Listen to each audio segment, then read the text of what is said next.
Hello, my name's Michael Keneally, and this is the introduction part to my Star Wheel Astrology and Healing Newsletter for March 2020.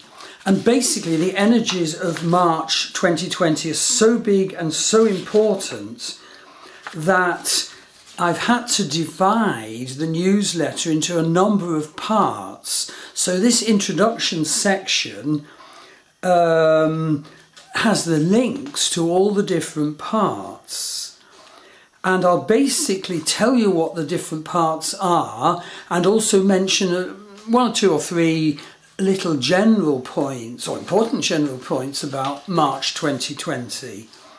So basically the first part is the huge planetary maelstrom of Pluto, Saturn, Jupiter and Mars all together in Vedic Capricorn. That's part one. It's really important to see that and see how it applies in your life.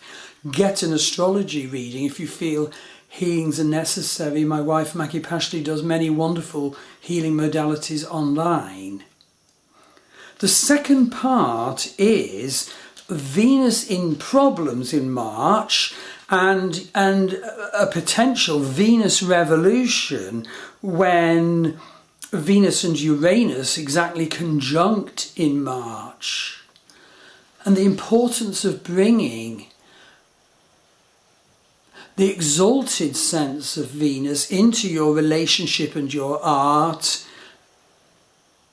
at this time as a good preparation, as a necessary preparation for when Venus enters Vedic Taurus at the very end of March. Part 3 is about Mars-Ketu conjunction, which is widening but very present at the beginning of March, and is part of Kalsarpa Yoga. Kalsarpa Yoga is in the heavens, it's dominating politics, it dominates communications and blogs and so forth.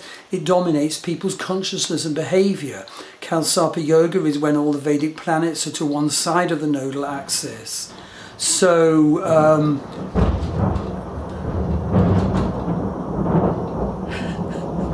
I don't know if you can hear the thunder and lightning as I speak about Kalsarpa Yoga and March 2020.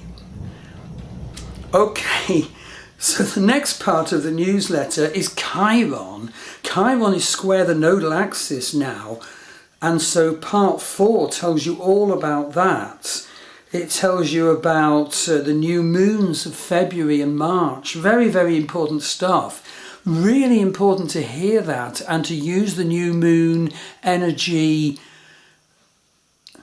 in the proper way to contact your inspiration and set your new wave for the coming month, lunar month forward. The next part is about the super creative full moon on the 9th of March. That's well worth seeing. Okay, moving to the more general points, I've finished talking about the add-on parts, and all the links to them are in the blog, and the link to the blog for this introduction is down below.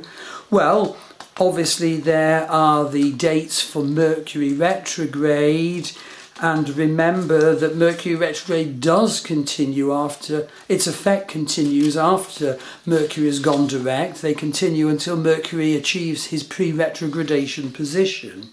So that's important to be aware of.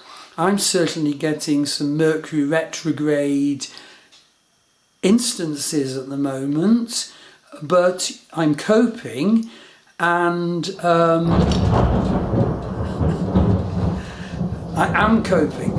And okay, the Sun enters Vedic Pisces on March the 14th, so read about that energy.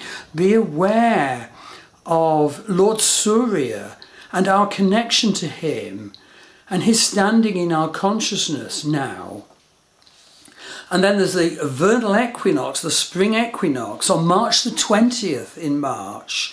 And how very good it is to be aware of the changing seasons and the 8 great festivals.